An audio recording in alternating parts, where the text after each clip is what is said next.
MLS Aces podcast. This is your host, Tom Sweezy. This is episode 256. And if you guys follow us on social media, I dropped a tweet earlier today saying that Vaughn couldn't unfortunately not be here tonight. Jason also let me know that he could not be here tonight. He had a little bit of a last minute family thing going on. So Jason, I hope everything is okay on your end. And also, unfortunately, the special guest is here. I had to bring him in, and it is an honor to have this man back on the MLS Aces podcast. You know who it is, Uncle Daddy Sam Nelson. Sam, how are you, my man? Oh, it is good to be back. Tom, how are you? Good. I mean, my acting skills not great. That was pretty poor. Right. But I'm just honestly just happy to have you back on the podcast chatting. And for everyone listening and watching, this is not a one and done type of deal. Sam is here for as much as he can possibly be here for the rest of the MLS season. So Sam, back, baby. It's great to just have some, DC-ish representation on this podcast. I'm sorry for all DC fans. Hey, but Yamil Assad's back. That's fun. Yep, that was a move that happened. That's pretty much what I'm gonna leave the Yamil Assad conversation at. But he is back. That's a potential starter. I like it. I don't hate it. I don't know. Before we get into, I guess, anything else MLS related, unfortunately, there is going to be no guest player coach interview on this podcast, pretty much for the reason of MLS comms teams suck outside of a very good handful of them out there. Obviously, if you guys listened to last week's episode, you know of one MLS comms team that does not suck. Love you, RSL. Pretty much, I was contemplating not saying this or bashing MLS comms teams or PR teams on this podcast, but you know what? It's not going to get better unless we say stuff. And I know other people have said stuff. I know there's a lot of reports out there that MLS clubs could give two shits about MLS fan-created content. Just maybe hoping by saying it, we add a little bit more pressure into having that change. Better. Fuck. Yeah. Do better, MLS. Do better. And Sam, I was texting. Well, I guess I'll speak to the listeners. And Sam, I'm speaking to you too. But I was texting Sam a little bit earlier today and asked him if you listened to last week's episode. He didn't, and that's okay because I get to show Sam the special surprise that I showed Jason and Vaughn last week and get to see his reaction as well. So, one second. Oh, is this what I hope it is? Oh, fuck. I love it. That makes me so happy. Honestly, that's the happiest that I've looked in a long time. So that's a great photo. I love that. Makes my head even bigger. And something that makes me that happy is some news today around soccer content in America. And I don't want to talk too much about this because this is an MLS podcast, but it's U.S. soccer content, and I feel like it's important to talk about. But CBS announced today, more specifically, I guess CBS Golazo announced today, a 24/7 free soccer content platform stream. Don't really know what to specifically call it, but it's going to be run on the CBS app. It's going to be run on Paramount Plus, and it's also going to be run on Pluto TV, I'm pretty sure. But pretty much it's going to have all of the live streams of games that we normally know on CBS. So all the UEFA Champions League stuff, Thierry Henry, Micah Richards, all of that going on, all the fun kind of UEFA stuff that you guys know and love. Also, all of the CBS live podcasts as well. So In Soccer We Trust with Jimmy Conrad, Heath Pierce, Charlie Davies, and other various guests that they have. So that's a fun podcast that we get to hear more from some of the funniest and informed former players of U.S. soccer. And they also announced, I think the first specific thing to this streaming platform is, I think it's I don't know the specific name. The name might be out there, but it's a morning show pretty much. It's going to be a 2-hour show daily, Monday through Friday, talking about all things kind of soccer globally. It's not just specific to U.S. soccer or MLS or anything like that, but you're going to see Nico Cantor, Susanna Collins, Alexis Guerreros from the Cooligans, and I'm missing someone. Charlie Davies is going to be on that as well. So a lot of cool stuff going on in terms of their And pretty much the reason why I bring it up and the reason why I like it a lot is because I like competition. We said that on this podcast before. I like seeing competition inside of the US MNT, US Women's National Team, MLS rosters, all that stuff. Apple TV, I think, did a big thing this year in covering Major League Soccer, but there's really not competition in as far as the big dogs in the space to cover soccer in the US or have US kind of representation in that. And I think CBS doing this is a little bit of a challenge to that. And you're seeing, right, guys like a Charlie Davies, a Susanna Collins, people who you might expect to kind of go on Apple TV and do all of that now covering and talking about the game internationally for CBS. So I just think it's cool. I like the platform. I'm interested to see what they do and see if they can maybe push the status quo as far as covering soccer in the US. Sam, I don't know. I know this is relatively new news, so I didn't know if you have any thoughts on what CBS is doing. No, it excites me a lot as just someone who likes to watch soccer, but also this literally reminded me from a TikTok this morning that I had just watched. But it was just the Sports Center top 10. And it was like, back in the day, that's what you used to watch before you went to school every morning. Yeah.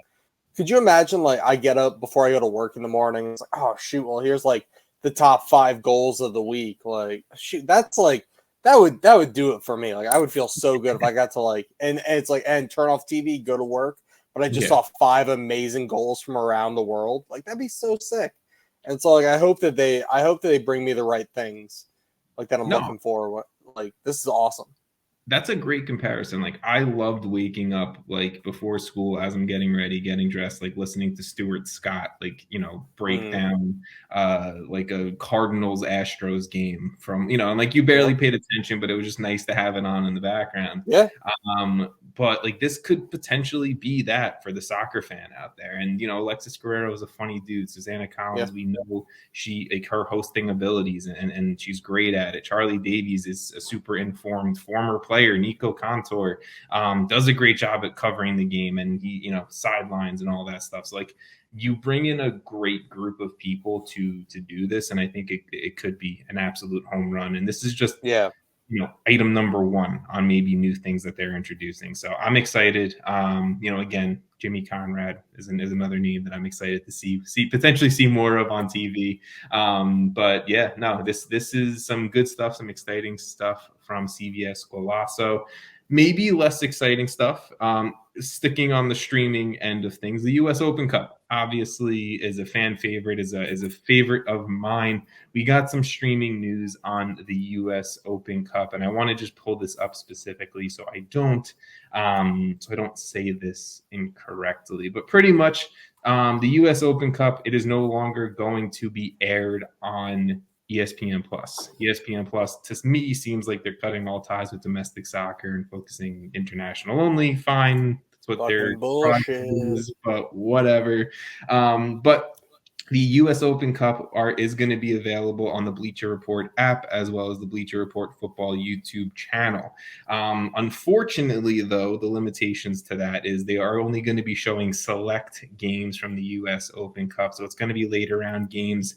I think it's going to be 6 of the 14 first-round matches that will be shown, and then only 8 of the 30 second-round matches that are going to be shown. And then I think they're going to show pretty much all the games where MLS is involved. They're going to show the games, right? So very limited in being able to watch all of the U.S. Open Cup games, being, I guess very limiting to the non-professional sides or the quote-unquote non-sexy games of the U.S. Open Cup. So, disappointing, sad. I'm a U.S. Open Cup nerd. I love it. But, I guess Wrexham in that documentary didn't do enough to push the domestic cup here in the U.S. and that, as far as that goes.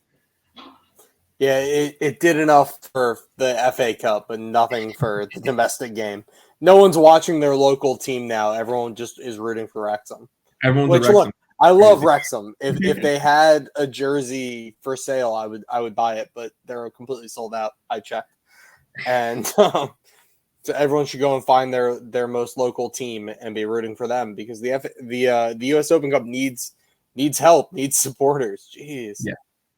I might have said it on this podcast before. I don't remember. I've also just, I talk soccer to people, but I saw a tweet come out someone said, I wish that the US had a soccer tournament like what Wrexham participated in with the FA Cup.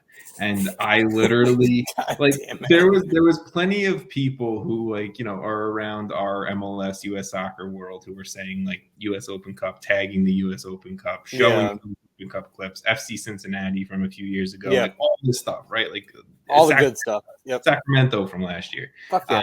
But unfortunately, there's just people who I think get caught up in the Hulu and get caught up in the story of Ryan Reynolds and all of that, and they don't care. It's more just about my wife. She really enjoys Welcome to Wrexham, and I'm like, yeah, but like we can go to a game, and she goes, hey, yeah, that's fine. Yeah, that's it. Tell her, some DC games, some Washington Spirit games. It's all right around the corner. It's right there. It's the same thing. We probably have the same number of fans. It's fine. Probably. All right, let's turn away from streaming news and let's get more into MLS US Soccer. There was only two notable moves that I wanted to talk about. The one was the Emil Assad one. Again, I like Emil Assad, good player. Happy he's back. And then obviously NYCFC, they acquired, I don't know the correct terming, attacking midfielder Santi Rodriguez from Montevideo City Torquay. They got him on a permanent deal. Obviously, he's been with the team for the last 18 months on a loan deal, but now he's in on a permanent deal. And this permanent deal makes him a designated player, which is pretty big. Obviously, a guy who had a ton of assists last year, so I think totally deserving. Santi Rodriguez knows how to hit a ball, and the weakest parts I think of NYCFC prior to last week was midfield depth, was a starting caliber 6 and a starting caliber 10. You bring back James Sands and you bring in Santi Rodriguez. There's a starting caliber 6. There's a starting caliber 10. There's included depth, and I think NYCFC just got a ton better in a week. So I'm excited to kind of see them get fully up to speed and everything like that. Obviously, we saw both of them in the game past weekend, but I'm excited to see them kind of get more up to speed with it. I don't know. Do you have any thoughts on the Santi Rodriguez deal coming back to NYCFC? I mean, it's a great move for them. They're going to need, some help, and to just acquire him like fully after the loan move is a really good sign for him. And obviously, they're also in like Montevideo City is in the city group. Like New York City's in the city group. Like this is all within the plan, and as long as he did well, he was going to earn this move, and he earned it, and it's good to see, and he's just moving right on up. I love it. I'm just happy we didn't lose him to Bahia the same way we lost Acevedo to Bahia, but we got Santi, we got our 10, and hopefully, we can have him kind of create a little bit more down the middle because I think definitely what we need. But we'll talk a little bit more NYCFC in a bit. I want to dive into some week 2 coverage because week 2 was I think a pretty good continuation on from an exciting week 1. LAFC, they opened things up in week 2, obviously at home against Portland, but I think more exciting than just the game itself, besides a 5-goal game is pretty exciting. I think more exciting than that was, the whole banner ceremony, was the whole ring ceremony. Will Ferrell's there, obviously owner of LAFC. Maxime Crepeau bringing the MLS Cup out with Will Ferrell. Aaron Donald was there on the sideline. That's pretty cool to see that. He also celebrated with the team after their win, doing, the megaphone and and that was fun. That was cool. So like the whole just kind of celebration and around LAFC, and I think the city of LA kind of makes that special too. But just all of that, I think, kind of led to the opening of week 2 being very special. Obviously, you get a Carlos Vela PK, you get a Carlos Vela assist, and like that just makes it even more LAFC. And then with Portland, Evander, he gets his opening goal for Portland in his second game there. Still could improve in my eyes, but I think it was good to see him kind of get off the ground with that. Anything about this game as far as the maybe off the field, on the field, or just the fun of LAFC? No, it's really fun. Like there's certain cities where it's just like, yeah, that's what this city is, and it's like, and like New York and LA, like those are really fun cities, and for LA, but also just Will Ferrell just has been everywhere. like the past couple weeks. I mean, he was in Liverpool, wasn't he, for like one of those games? Now he's been. I mean, he's in LA. Like he's one of the owners, and he's just living the dream. Like Maxime Crepeau bringing out the cup, and like Aaron Donald's just so fun. It's just so cool. Like I don't know. Like I can't imagine like if DC like won the cup, God forbid. And it's just like who's bringing it out? Mark Ingram, I guess, like because he's one of the owners. It's like he's not from DC. Like these guys are just like having the best time, the most fun, and I love it. And the game was, I mean, shoot, the game was really good too. Yeah. I mean, look, like that's obviously what LA brings. LA brings celebrities. LA brings the stars, the glitz, the glam, all of that stuff. Like Mark Ingram's cool, but Aaron Donald's just that much. Right. Cooler. Aaron Donald's different. But like this game, I think just it was very LAFC to me in the sense of like exciting attacking soccer. Obviously, Chiellini with a rare goal of his own. That was a cool goal. I mean, to me, I don't think it should have counted, but he still gets it. And then at the end of the day, they if VAR doesn't call it off, then it counts. And Chiellini gets his first ever goal in the black and gold. Carlos Vela with the PK, and then Opoku. I mean, like Opoku. Everyone's talking about LAFC doesn't have a 9. LAFC doesn't have a 9. I do think they should go get themselves a striker. But with what we saw from the second half of the season last year from Opoku, and then what he did week 1, I mean, this kid is about to be a major just bag of money coming into LAFC once they sell him, because he is a fantastic forward. Whether you play him on the wing, whether you play him, he's not a natural 9 either, but if you play him as that 9, he has a knack for goal. And I mean, that's what you really want out of a forward on this team. They go up 3-0, pretty early on into the second half. And yes, Portland came crawling back into it a little bit, but I mean, LAFC just continued to look like the dominant team they were in 2022. Yeah. No, it was an excellent game. I really enjoyed this one. Like as someone who didn't watch much of week 1, but like week 2, it was like, oh shoot, this is like what MLS is, and it's like I love it. And friggin' Portland, man, like that's just one of those teams. It's like no matter what, if you watch a Portland game, they're probably gonna like score at least 1 goal, have a good game, and it's gonna be fun to watch. And it's like especially against LAFC. Yeah, they put up 2, they put up a fight, but like LAFC, like that's a team that you just know is gonna dominate. I mean, I know Portland obviously had that, Yimi Chara, he left their week 1 game against SKC injured. He wasn't in this one. Sebastian Blanco's still out. So I know there's still a lot of injury concerns. Ivacic, their keeper, and Claudio Bravo, they're still not 100% according to some people I've had conversations with. So this is not a fully fit Portland squad, so I think everything you're watching early on from Portland, you have to take with a little bit of a grain of salt. My eyes, again, my eyes go to the star record signing they brought in Evander. Is he going to be the dude? Is he going to be the Diego Very, Sebastian Blanco replacement? Because that's what you bring in that dude to be. To me, so far through 2 weeks, he's been a little bit too throwing his hands up too quick, like too frustrated with the play around him. Like you're 2 weeks into a season. I don't know, just like adjust. Like you haven't even been here yet. So like stop bitching. Like, you barely played.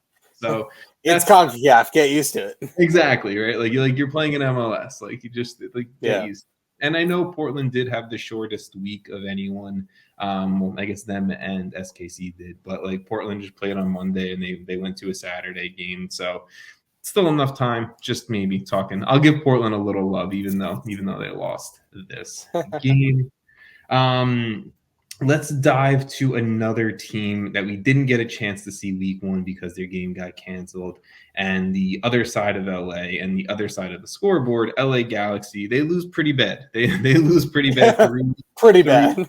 3-1 to FC Dallas. I was glad to see FC Dallas bounce back from their 1-0 week 1 loss against Minnesota. And, you get to see the stars of FC Dallas kind of get on the score sheet, right? Jesus Ferreira had the brace, Paul Arriola with 2 assists as well. You got to see Paxton Pomykal and others, and Alan Velasco as well kind of get on the score sheet in, all 3 of the goals that Dallas scored. Dejan Joveljic, the striker for the LA Galaxy, he got a goal in this one. He got an early season goal, but at the end of the day, right, it was bad. Galaxy did not look like what the Galaxy looked like at the end of last year. And I mean, again, it's week 1 for them. They had their technical week 1 game canceled. So maybe things are a little thrown off. Chicharito is hurt, but I was kind of high on the Galaxy heading into the season. Do you have any concerns, or do you just think it's kind of early season jitters, early season kind of miscues for LA? Yeah, for LA, like, it is what it is. Like, it was, first week gets canceled. All right, now we got to retool, figure out how we're going to go up against Dallas, who played week 1. Like, all right, let's figure this out. And they did not figure it out. And Dallas showed up like that's the Dallas that when we talk about FC Dallas, like, this is the kind of team we talk about, is how good they look. Like, Jesus Ferreira, Paul Arriola looking really good. Like, that's who we want to be able to see. Like, if I was going to sit down and watch an FC Dallas game, those are the guys that I want to see play well. And typically, mid-season in a June game, that's not what you're going to see from FC Dallas. And it's like, this is what you got to see to make the playoffs, to make a push in the playoffs. And it's nice to see these guys firing early in the season, and, good for them. I'm not worried about the Galaxy at all. I think that this is just, this is essentially week 1. Hey, we got to figure this out. Let's retool, get back for essentially week 2. And I mean, look, I completely agree with you there. Like, I put out, I guess it's mine. I put them out. It's my opinion only power rankings on the MLSAces Twitter. I still have the Galaxy in the top, I think 7 or 8 or something like that. And people had issues with it. My whole thinking is, I'm not concerned about the Galaxy. They have a ton of talent. They played 1 game, and yes, they did not look good in this game. I'm not going to sit here and say they didn't, but Joveljic still got on the scoreboard. I think Ricky Puig, he still looked like the player they brought in from Barcelona at the end of last season. Marky Delgado still looked like one of the best box-to-box guys in Major League Soccer in this game. The defense looked bad, and I'm not going to sit here and say it didn't. There was miscues on the field for LA, but for a team that played a different formation than what they're used to, for a team that it wasn't what I think LA kind of hoped the start of the season would look like as far as roster availability and injuries and everything like that. I think they will grow, and they will get to a point where we saw them, at the end of last year as kind of that 3-4 seed in the Western Conference. I still have confidence in the Galaxy. One thing that I do want to say before we move on, and if you have anything else you want to say, Sam, go for it. But the one thing I do want to say is there's some people out in MLS or US Soccer, Twitter or whatever, and there's one notable one that I'll let people figure out for their own right, who keeps saying Jesus Ferreira is not a striker. He's not a striker. He's not a striker. Like, he's a Wait, hold on. I don't know this person because I'm apparently not on Twitter now. What is he? So I will just type the name in our private chat, but don't say it. Okay. No, not the person, but like, what is he if he's not a striker? Well, I'm still telling you who the person is, but that's fine. But like, is he a striker? Like, is he not a striker? Like, he seems like a striker to me. They're saying he's the guy that you want to play just behind the striker because striker. Because of his hold-up ability, like what I'm saying. But like, no one uses second striker. Yeah, not in the modern game. I see. I don't think he's a 10 either. So no, he's not. A dude who scored 18 goals as a striker last year, and who now has, I mean, I know it's been 2 games, but he has 2 goals in 2 games. Right. As playing the 9. I think Jesus Ferreira is a striker. Obviously, I think so. I know the national team stuff hasn't really gone well over the past maybe 6 months, but I do That's the think, whole national team, though. yeah, the national team's number 9 position has just been Yeah.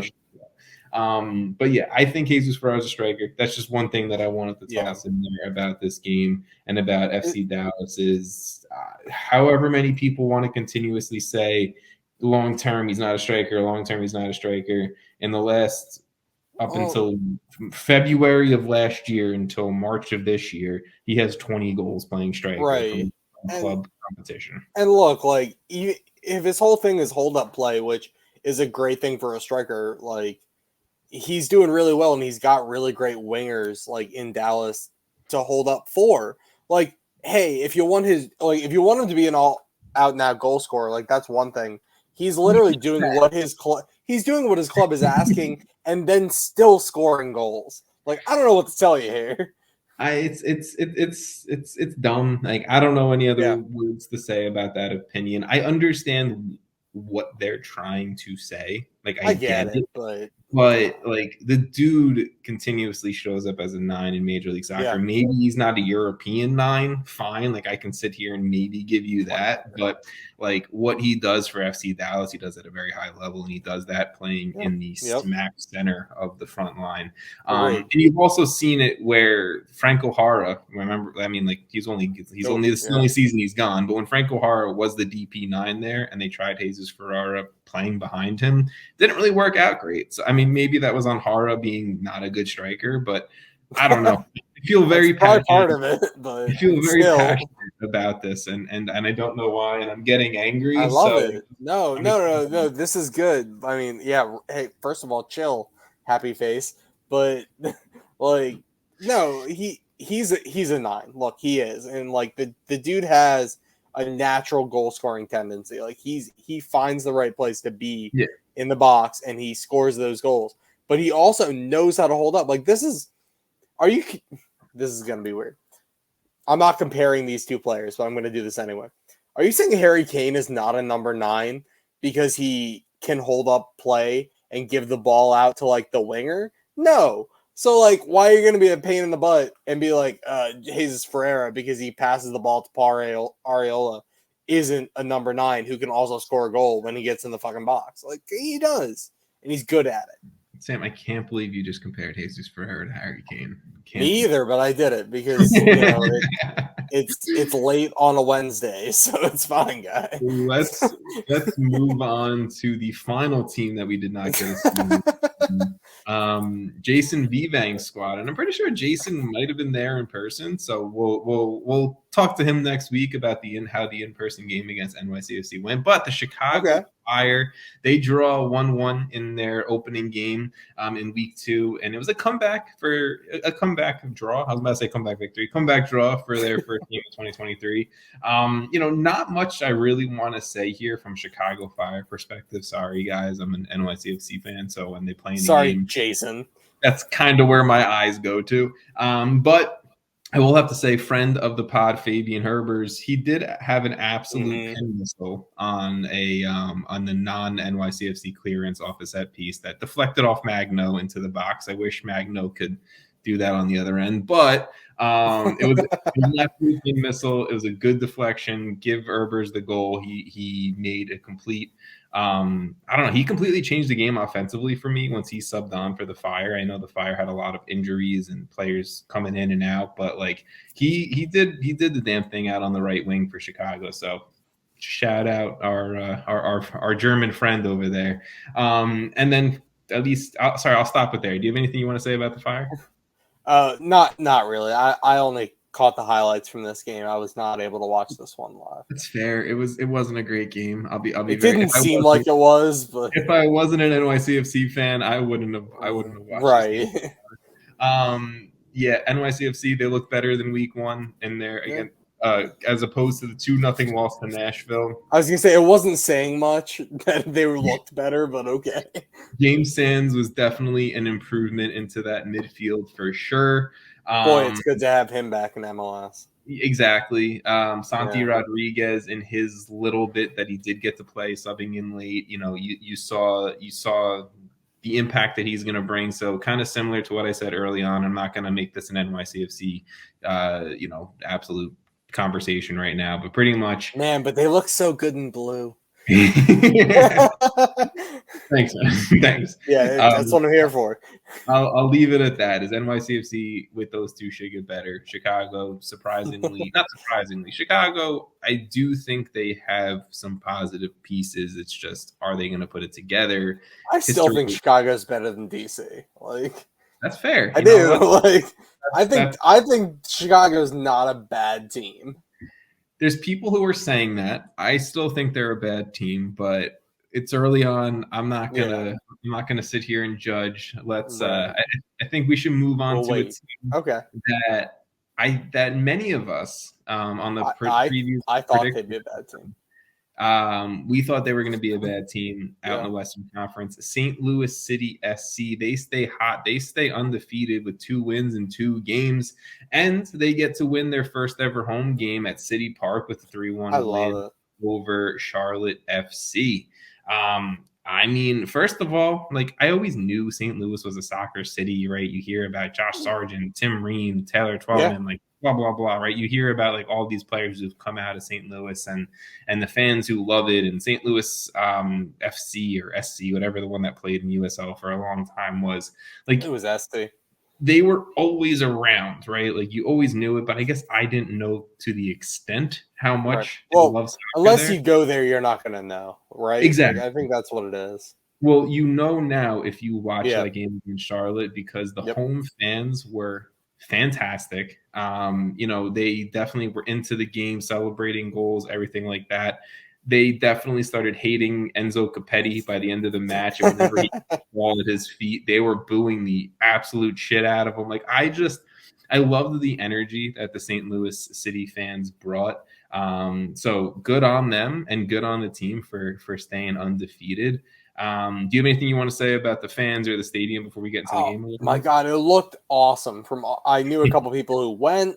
Like, I knew, like, I watched like all the pregame coverage too. Like, it looked so fun, and it's just like, how exciting is that? Like, your first MLS game and to just get the win, but like, just to be there in like the fucking, is it red? Is it pink? Like, I don't know what color. It's red. It's a red. It's red. Like, it's a red. I don't know. I'm kind of colorblind apparently. Like, the red, like, in the scene, like, it looks awesome, and it looked like everyone had fun. Like, I'm always jealous, like when Austin opened their stadium, and I'm like, fuck, that's so cool. And like, I saw, when the St. Louis did, and I'm like, fuck, that's so fun. Yeah. And like, how cool is it? Like, it's definitely a soccer city. Like, there's no doubt in my mind. It's crazy to me, and I didn't really think we'd go down this conversation route, but I'm fine with it, of like the newer MLS teams that are introduced, they just have this different like vibe about them. Like, even compared to like in retrospect, right? NYCFC Orlando City, when they came in together, they're not that old of teams in Major League Soccer history. Yeah. But compare them to when it feels that way though. Charlotte, St. Louis, Austin, even and Atlanta came in, right? Like, it's just not the same thing. Like, not the same thing at all. Like, Charlotte's having 70,000 fans at their home games. Yeah. St. Louis is dropping this brand new, beautiful soccer-specific stadium. Like Austin with the Verde and that whole setup, and Matthew McConaughey, and it's like older MLS teams, I think, are going to run into this issue of like, they just don't compare to the vibe, to the experience, to the fandom of new MLS teams, right? Like, and they're not trying either, because they're like, well, we've already been here, and it's like, but you have to compete with like these new teams now. Well, the issue is they don't have to compete. Like, that, if we're going to be honest, you're right, they don't, but like, they should have to compete. There should be some type of like internal conversation with Don Garber and the owners of Major League Soccer to say like, hey, and I'll specifically call them out right now, and I'll probably never get an interview from them, but that's fine. Colorado, hey, New England, hey, Houston, Like, you guys have to pick your shit up because you're not comparing to Austin, to Charlotte, to St. Louis, to Atlanta, to whoever, LAFC, whoever you're going to talk about, right? Like, these guys are coming in. LAFC is taking over Los Angeles. LA was from an already like a confirmed team. It's like, oh yeah, we walked in, like, whatever. Not even a confirmed team, from the greatest MLS team to ever exist in the LA Galaxy. And I'm talking from on the no, field. you're absolutely right. Like, branding, that's David Beckham, all this shit, right? And the only team people in other countries know. Yeah, and exactly. LAFC walked in and was like, bitch, like, it just took over. Like Gareth Bale, trophies, Carlos Vela, right?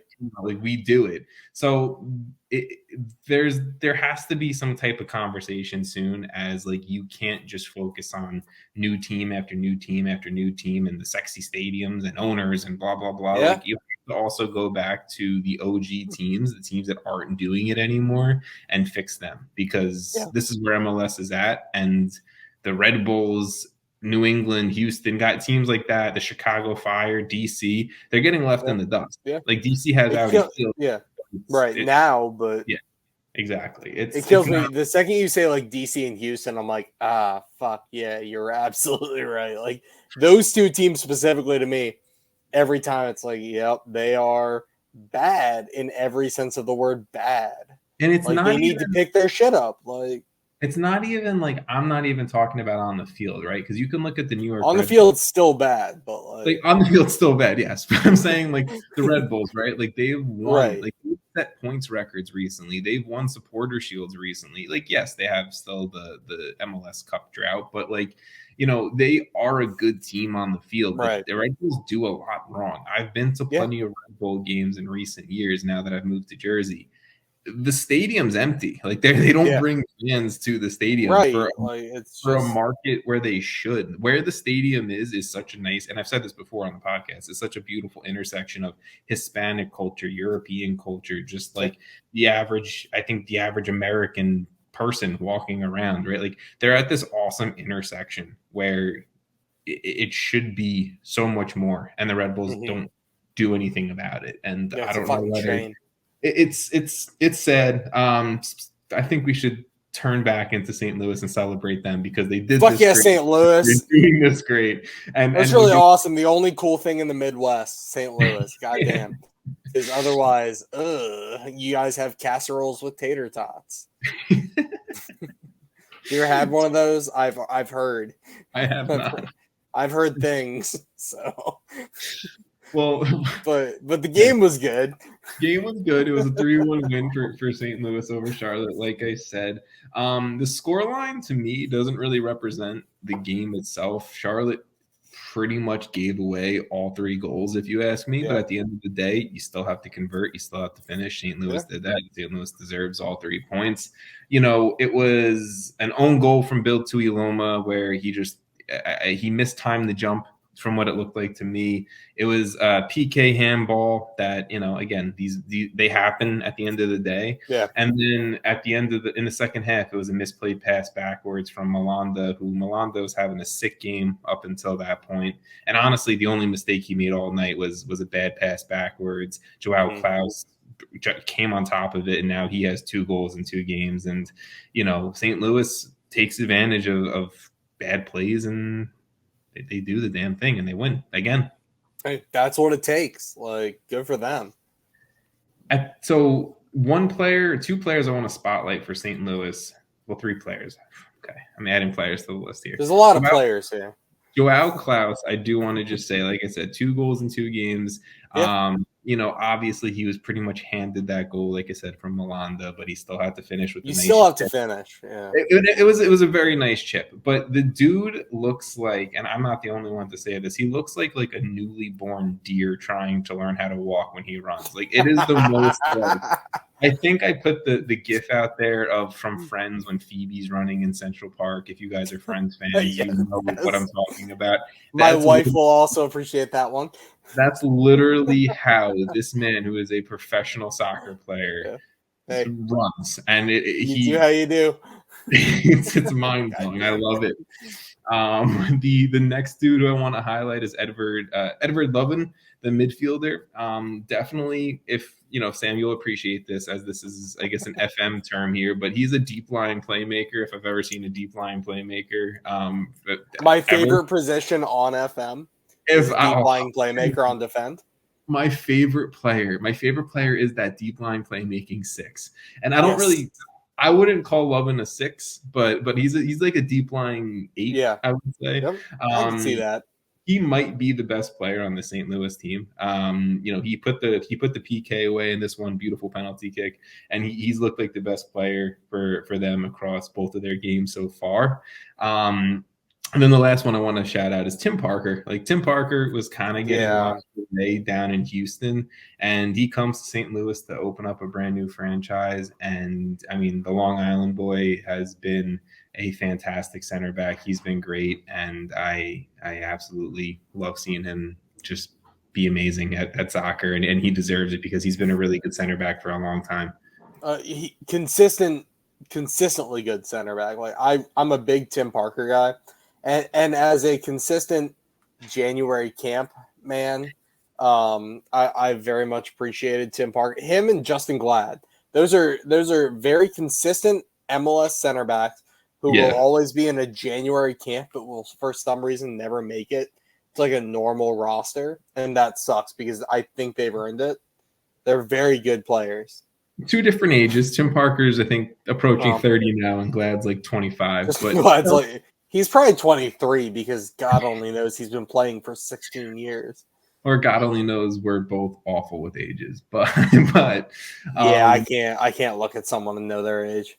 Any other St. Louis City conversations or takes before we move on to maybe the most dominant team in? I'm good. Yes. So, a favorite of mine. Yes. The favorite of yours, reigning CCL champions, the Seattle Sounders. They stayed dominant with another shutout win, this time over Real Salt Lake. I think so far through 2 games, they've scored 6 goals and haven't allowed a goal yet. Jordan Morris continues to score with his head now, leading Major League Soccer with 3 goals in 2 games. And what a fucking goal, too. I mean, bro, like, after week 1, Jordan Morris, I was like, love the hot start to the season. Like, absolutely pumped for him. Like, he deserves to be back atop Major League Soccer, like, scoring and performance. And it really seems like he's come out like ready to show he is. He's ready to hopefully not be injured this year. Bro, I was just about to say that. I got to knock on wood. Like, this is all knock on so much wood. No one wants Jordan Morris to be injured. Like, this is all leading up to a Jordan Morris injury, like just before like the All-Star game. It's an ACL tear too. Oh, it's gonna hurt. Like, I know it's coming. I don't want it. Like, I'm never gonna sit here and say I want a player injured. That's fucked up. Yep. I don't want him injured, but I know it's coming, and it's gonna break my heart when it happens. And it's gonna hurt because he's so fucking good. Like, especially for a dude who he just signed the contract extension to pretty much be a Sounder for the rest of his career. Like, I just want to see him get the love he deserves, be like a best 11 MLS winger, like, and bring Seattle back to where they should be. Like, that's all I want to see from Jordan Morris in 2023. Jordan Morris is so fucking good. I love that man. God damn, he's good. And that was a really good header, but better than the header was the fucking ball. Well, I mean, I was going to get to giving some love to this man because I'm sorry to like cut you off like that, but it was a hell of an assist. We need to talk about him. Alex Roldan, I hate to say this, but I guess it's true, the lesser known brother of Christian Roldan, but Alex Roldan definitely. I mean, ever since we talked about that MLS Cup, we know he's definitely made himself a name. He's made a name for himself as being one of the best right backs in Major League Soccer, and now in El Salvador International. But Alex Roldan assisted on both goals in this game, and holy shit, Olympia is beating Atlas 3-1 in CCL, and we'll get to CCL. What? 3-1. Oh, that's massive, actually. Let's go. Okay, we'll get to CCL in a bit. Okay, that's huge. But Alex Roldan, 2 assists in this game. Jordan Morris continues to score. I put Seattle as number 1 in the MLS Aces power rankings through 2 weeks. Doubt. People had issues with it. Don't know. No. I think you put something out like this and people just They have to be hate it. upset. That's why you do it. I mean, look, I do That's what enjoy people stirring a little bit, but it is what it is. So Seattle, very good. I Yes. think that this could be them coming back after their CCL run last year, not making the playoffs, and now we've seen them at the Club World Cup. Now let's see them dominate MLS. I think that's what we're going to see from them in 2023. I think you're right. Okay. Let's talk about one more team from week 2 and kind of where they sit at. And Inter Miami is not where I thought in week 2 we would be focusing on as good teams. It's still early on, right? Let's stick week to that. 2, but we have to talk about it, right? So I had high hopes for Miami coming into the season. I think I picked them highest in the Eastern Conference. As between me, Jason, and Vaughn, we gave our season predictions. But they stay undefeated. They get a shutout win of their own, and this time they beat a good Philadelphia Union team. I didn't get to watch this game live, so when I saw 2-0 over Philly, I was like, Philly's playing midweek with CCL. Philly rotated their 11. Like that's why Miami won, and that's why Philly played their starting 11, and they rotated their 11 for CCL. And again, we'll talk about CCL in a bit, but like Miami, they put the same starting 11 out from week 1 into their week 2 game. And yes, there was a banger. Yes, there was maybe some luck going their way, but you come away beating Philly early on, like. These are the points that matter down the stretch. You beat the good teams when you can, and Miami's doing that. Yeah, the points count just as much in March as they do in October. Like, it doesn't matter. So, I love it. It was such a good game because, Miami should not have won that game, on paper, and then you watch it and you go, oh, yeah, Miami actually was legit a good team. Do you think through 2 weeks you would consider Inter Miami a contender for MLS Cup? No. Okay, that's fair. Look, I still don't think that, but hey, it's 2 weeks in, but give me a few more weeks to prove it, but not right now, though. So again, I was high on Miami. I think that if all things click right, they 100% can be. I know Leo Campana is out injured still. When you bring him into the fold, he's now a DP. That could change things. I think one of the biggest concerns for me was a lot of the new faces, right? Their center back, Christoph from Shakhtar Donetsk, Stefanelli, their new attacking midfielder, guys like that who I think are just new to the frame, right? Like new to the fold. It always takes time to adjust. Got to get used to the league. Got to get used to Miami. I mean, that's true. But Sergei Christoph, the dude who's coming out of Donetsk, has been sick through 2 weeks. Like maybe they found a veteran center back to kind of lock things down. Again, it's early on. I'm not trying to jump to too many conclusions, but I really like what I'm seeing out of Miami. Rodolfo Pizarro coming back to Miami after his loan to Liga MX. I thought it was going to be an absolute shit show. It hasn't been. He's looked very good. And then obviously the big question mark, everyone's talking about it. PSG's out of UEFA Champions League. Does Messi come in the summer? Is he coming to Miami? All that stuff. I understand the conversation drives ratings because you're talking about Messi. Exactly. I don't give a shit about the conversation. Maybe that's bad of me. I don't give a shit. If he comes, we'll talk about it, and that'll be amazing. But as of right now, I don't care in March if Messi's coming during the summer. Right. I don't know. Maybe it's bad. You're absolutely right. It doesn't matter because it drives ratings, but that doesn't fix the team on the field if Messi doesn't come. It doesn't matter. They can't be building a team around hopefully in January or in July. This one player comes in that's going to play right wing and not defend. I think you got to be better than that. See, this is the trap. Now we're talking about it. If Messi comes, I don't know if he's playing wing. I kind of have a feeling he's playing attacking mid, throw him in the middle. He's got to be a 10, right? He doesn't have to defend that much. Yeah, you're right. Walk back and then make the runs when he wants to. So he's gonna walk. Yeah, he's gonna do a lot of walking. Not gonna do much, but damn, his through ball is gonna be sick.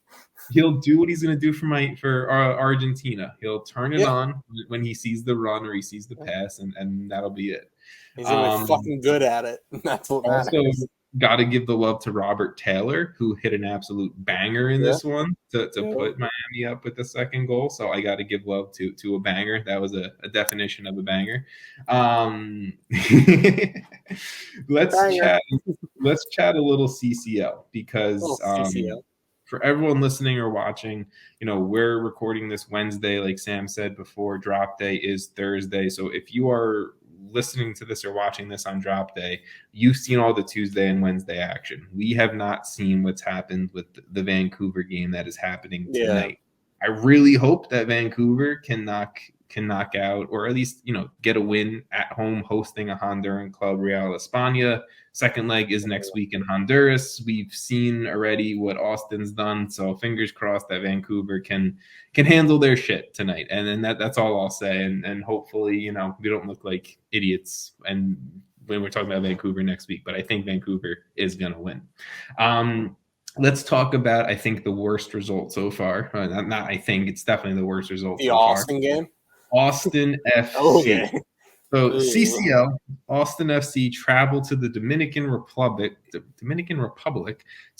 play a Haitian club because they had to play the game in the DR for whatever reason. All right, fair enough. Violette AC. So Violette AC is a Haitian club, technically the home team in the DR, playing Austin. It's a mess, but the fans brought it. I have to say, there was one dude on a drum and a trumpet who was killing it. Like that dude, I loved it. I absolutely loved it. I love it. That's awesome. But you hear the whole setup, right? You hear Haitian club. You hear it's technically on a neutral ground, all this stuff. In my brain, I was like, oh, Austin's getting an easy win. Yep. What it is. Austin got absolutely embarrassed. I think they got walked off the field, whatever you want to say. They lose 3-0. They're down 3-0 heading into a second leg next week in Austin. That's embarrassing. Did you watch the game? Did you have any reaction to the game or anything like that? I mean, I saw the highlights from the game, and I was just. You mean all of the highlights? Not an Austin highlight? Not there. I mean, yeah, I saw the Violet highlights. It was embarrassing, dude. Like it's like how are you an MLS team? One of the best MLS teams last season, and you just walk into a game in the Dominican Republic and get embarrassed on quote unquote neutral turf. Like I understand it isn't, but you got embarrassed. And how do you do that? And then come back, you need 4 goals at home in a week. Like that's bad. I said that this is kind of what I feel about the game. CONCACAF Champions League, for whatever it may be, for whatever opponent you're facing, is not an MLS match. It's not. Right. There's a different environment. There's a different intensity. There's a different just feeling around the game. It's a different animal that clearly Austin FC, for their first ever CCL game in club history, was not ready for. This is their first international game in club history as well. That's true. I forgot about that. Not a game that I think any of the players were ready for. Josh Wolf was ready for, anything like that. I think Wolf overestimated his team's depth because they 100%. Played a lot of backup pieces early on in the season. I think he was clearly outplayed on all fronts with a lot of his backup guys. And I also think Wolf and Austin FC players underestimated Violette's talent because, look, I'm not going to sit here and say a Haitian club is amazing or should come anywhere close to an MLS or a Liga MX club or anything like that. But you got to respect it. You have to respect it. At the end of the day, you have to, because then if you don't, this is the results that you get. Exactly. So I think this is a team loss. This is a bad loss. Josh Wolf already came out and he's taken all the blame, as any coach should and would.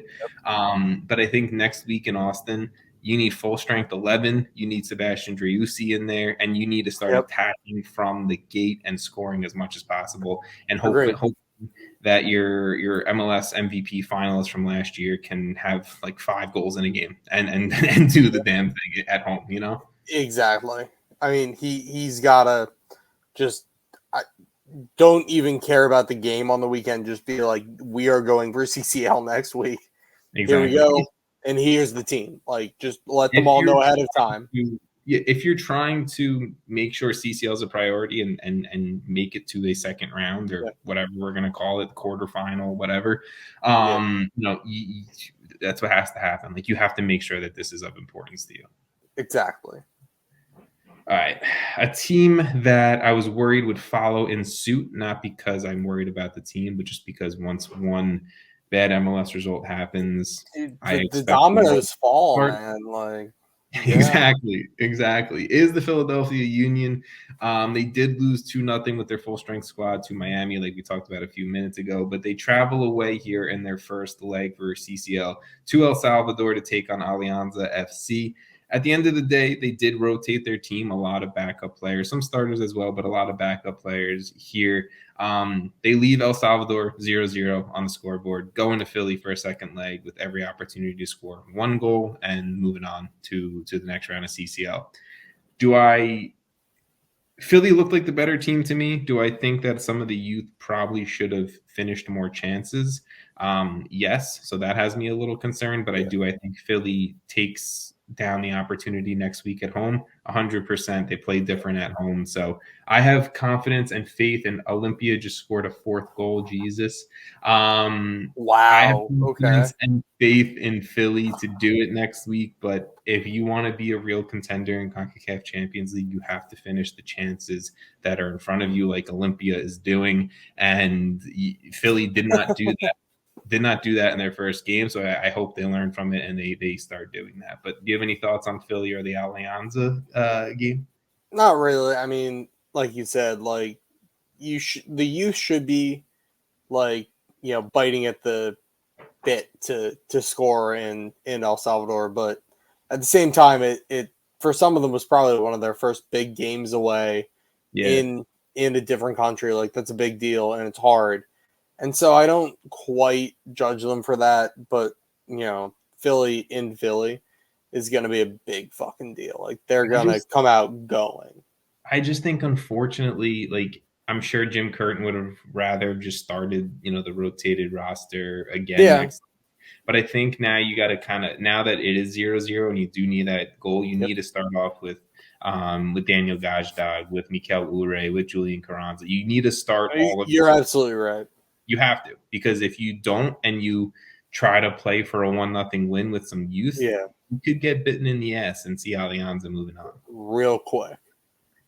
Another positive, I'll take this as a positive MLS result in CCL early on, is Orlando City, the U.S. Open Cup champions. They traveled to Mexico to play current second place team in Liga MX, Tigres, and a team that we know internationally. We know they've won CCL before. We know what Tigres does to MLS teams in CCL.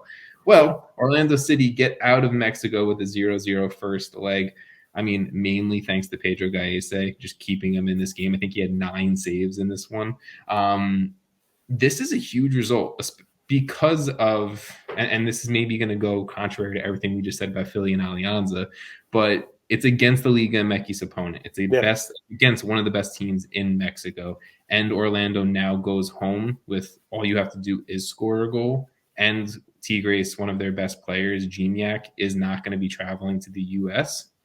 I think Orlando have a real opportunity to knock a Mexican team out very early in this competition.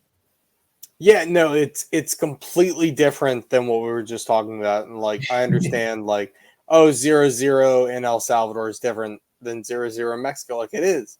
Like, you're playing against one of the Liga MX teams. Like, they are a different beast entirely. Yeah. And they're so much better than anything else an MLS team is going to face.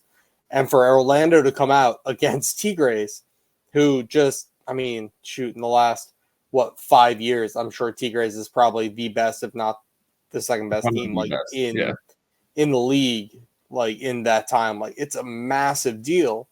And to be able to go into Orlando next week and just be like, we just need to nick a goal. That's all we got to do is get one. Like, that's a lot better than you could have been doing had like Gignac scored 2, which he typically does. Yeah. I mean, look, the fact that Gignac's getting a little bit older makes me a little sad, but a little happy at the same exact time. A little sad and a little happy. No, I agree. Why isn't he traveling to Orlando? Have we heard? I didn't know. he is not vaccinated. This is reporting. So allegedly he is not vaccinated, and vaccination from Mexico to the US, whatever. I don't know. Very interesting. Okay. Well, I mean, shoot, Orlando's getting off kind of lucky on that one. You better fucking earn it now. So I had a few tweets back and forth with Michele Giannone on Twitter, and pretty much we both agreed, like, Oscar Pareja will always take the more conservative route of, I can see him trying to play for a draw, for a 1-0 win here, and trying to just skate by. You are in this opportunity where you need to step on the neck of Tigres. Otherwise, they're going to come back and they're going to win this game next week. We've seen it countless times. It's MLS history in CCL of the neck literally of an opponent, and the Mexican opponent coming back and making you sorry for that. Pareja needs to do the opposite of a Papi, and he needs to go and win this game. He needs to try to score early. I know Orlando City now has 3 games played in 2023. They've scored 1 goal, and it's been a PK. That has me very, very concerned. I need to see some of these new faces kind of gelling well, and I need to see an early goal scored by Orlando City. I need to emphasize that, and I need to see Orlando knock out Tigres, because if we can stick with this result of Olympia beating Atlas 4-1, and I don't think that one's going to change. Orlando City, and I'm saying if next week Olympia can officially knock out Atlas and Orlando City can next week officially knock out Tigres, we're talking about 2 Liga MX clubs knocked out of CCL in the first round. Yeah. That's a pretty good chance for an MLS team. Now you're what? You're down also to 2. That's just a big deal for like the confederation as a whole, is that the Mexican league isn't as strong as the others, and that's a big deal for like the others that are all trying to work their butts off to get up to that level. That's awesome. Well, hopefully they're trying to work their asses off, 100%. But we're doing our best. MLS I think is definitely taking over Mexico. So we're getting there. Olympia, as of recording, as of right now, Olympia is beating Atlas 4-1. The other CCL game tonight was Tauro FC hosting Club Leon out of Mexico. Leon did get a 1-0 win on the road in Tauro. So we're gonna need some miracles if we want to see Tauro move on over Club Leon next week. But I guess crazier things have happened. The final 2 games do happen tomorrow or today, if you're listening today of recording.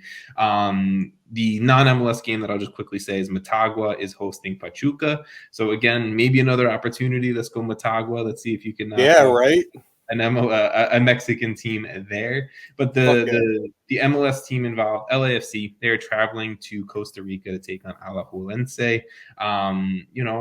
Again, you're a team of quality of LAFC. You're a team that is, from front office to head coach to players, who have said the focus on this team now that we've won MLS Cup is to win CCL. Like, that's what they are focused on doing. That is their number one priority. They are going to put out a full strength 11, and no offense to Alajuelense, Costa Rican teams are very good. They're very strong. They've proven well in CCL, but LAFC should be beating them in both legs and moving 100%. Yeah, I agree. Okay. Sam, let's finish things up. Let's talk about week 3 really quickly. Just a game that you're excited about, maybe looking forward to into the new week. And if you don't have one right off the bat, I can. No, I got one, but you can go first anyway. No, you, sir, please. You're back this week. I need you throwing it out there. I love it. Okay. Where did it just go? Oh, I'm looking at FootMob. I'm sorry. I got it. Oh, it's NYFC and Inter Miami. Ooh, okay. Not where I thought you'd go, but I'm liking it. Yeah. I'm actually really interested in this, with this NYSCFC team trying to like build back up, got guys like James Sands back, and then you've got Inter Miami, who, like you just said, could be a contender for MLS Cup. Like, this is kind of an exciting game this week to me. Okay. I mean, look, it's exciting for me. I'll be watching that full game. Well, it's exciting for you. Yeah. It's NYC's I get home that as well. So that's always. It's the home opener. Oh, that's exciting. Yeah, they played on the road against Nashville, on the road against Chicago. So We'll be at this Yankee Stadium Saturday. is a good one then. Okay. Yeah, exactly. My game is going to be FC Cincinnati hosting the Seattle Sounders. I'm worried about what you said in these notes. Arguably top Eastern Conference team, FC Cincinnati. Bro. That one hurt to read. So I don't think you're wrong, but I think it hurt to read. It's very weird from where we've talked about Cincinnati in years past to what they've done in the new Pat Noonan, Chris Albright era. Dude, they're getting so much better. I personally have them, my preseason prediction was them finishing second. Do I think that, I think they can finish anywhere in the top 4, to be completely honest, of the Eastern Conference. And this team has all of the talent, all of the stars that you can ask for. A star 10 in Lucho Brenner and Brandon Vasquez, 2 of the best strikers. Matt Miazga's back. Obi Nobuodo, they have a star number 6. You pair that matching against Seattle Sounders, who, we talked about before. I'm not going to go down the list of what we talked about at Seattle. Super dominant team. Ladero, Abear, Raul Ruiz-Diaz, Joe Mo, Christian Roldan, Alex Roldan. Like, they're star-studded as well. They're coming back from You're absolutely right. From missing the playoffs last year. And I think this has a making to be one of the best games in Week 3. So that's just my opinion there. Get that Apple TV Plus so we can watch that game. Exactly. Baby. Sam, welcome back. Sure. I'm very happy to have you back. It's good to be back. Is there anything that you want to finish up tonight with saying before we get out of here? No. I'm just happy to be back, and I appreciate you for having me. Of course, bro. And there is one thing that I need to just vent and get off my chest with, and this is my podcast. I can do that, right? You can do that. I've realized this over the past few weeks is I am just me personally, not the podcast, not you, not Jason, not Vaughn. This is a Tom Sweezy thing. Is I might be just a much shittier version of the hosts of Extra Time and Cooligans, and I'll explain it. Oh, okay.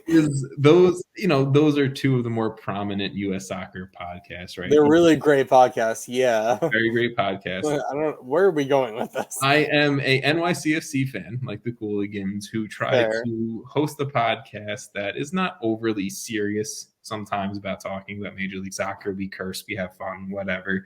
But I don't do it to the funny level or the more relaxed level of the Cooligans. And at the same exact time, I'm like many members of Extra Time, where they joke about living in New Jersey and being from the Northeast and loving MLS and MLS sickos and all that stuff. I'm also part that. So Tom Sweezy is just a much watered down, shittier version of Alexis, Christian, Matt Doyle, Tom Bogert, Andrew Wiebe, and David Goss all into one is what I figured out at the end of this podcast. And 10 times better, if you ask me. Thank you, but it's not. This is it. No. If we had Jason and Vaughn here, they would agree with me too. The last thing that I actually do want to say is CBS. You guys are trying to plug some content. Ooh. Get in the MLSAces DMs and slide in. And we got 4 people who will talk soccer for you. Yeah, but that's the last thing. No questions asked. We'll make weird innuendos all you want, baby. And with CBS, the face and everything. Oh, CBS, I bring the head with me. Okay, the head comes with me. So. Tom's got head. It's fine. On that note, have a great night, everyone, and please enjoy Week 3 and stay tuned for the episode next week.